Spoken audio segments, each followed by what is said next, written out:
তো হ্যালো বন্ধুরা, আমরা আজকে চলে গিয়েছিলাম কসবা কালীবাড়ি মন্দিরে। সেখানে অনেক দিন ধরে পুজো দেবো দেবো ভেবেছিলাম, তো আজকে ফাইনালি সানডে বলে গিয়েছি।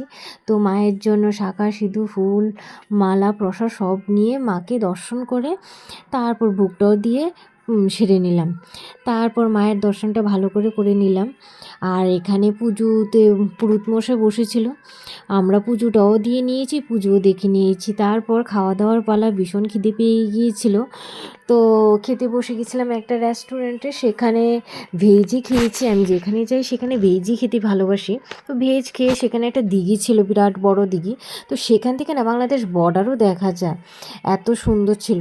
তো যতটুকু পেরেছি দেখিয়েছি। তো সেখান থেকে চলে গেলাম সোজা সিপাহীজলাতে।